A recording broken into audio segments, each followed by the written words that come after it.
We met Marissa Durand last summer, a standout volleyball player at CSU, sidelined by the aftermath of COVID. There was times where I would completely collapse to the floor. There's been other times. The most common for me now is my vision will go out and I'll just kind of hold on to something. Marissa is the face of COVID long-haul patients, young, healthy, but not immune. Doctors diagnosed her with POTS, postural orthostatic tachycardia syndrome. It impacts blood pressure and heart rate. Doctors say it's becoming a frequent diagnosis in post-COVID patients. They had mild COVID, and then they recovered. Then a few weeks later, they developed these symptoms: the lightheadedness, fatigue, racing heart rate, brain fog. Most of them are women. The condition debilitated Marissa. Her volleyball team played on without her.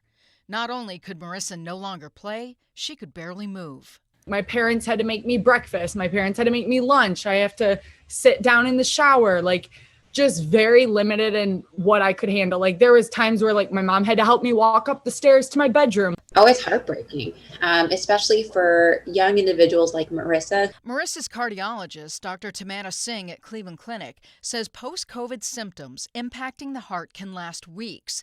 But in Marissa's case, it's been more than a year. She's now taking beta blocker medication. I will say it did help me a lot. It was the only medication that was able to bring my heart rate down and not give me a whole bunch of extra negative side effects. Dr. Wilson and his team now have a data bank filled with long COVID POTS cases they're studying, with findings ready to share at a conference with other physicians. We've sort of thumbprinted and identify patterns in these patients to really create this awareness. Again, mild COVID. They weren't necessarily debilitated, more of women than men. Things we see maybe as risk factors, common symptoms. With sports now out of the picture, Marissa is moving forward, focusing on a health sciences major. Her current assignment?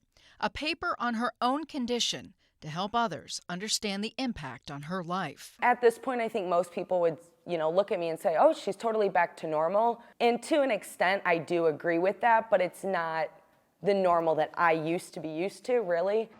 Research into the best treatment for long COVID-associated POTS continues. There is hope that targeted medication may help, but this condition is often brushed off as an anxiety disorder.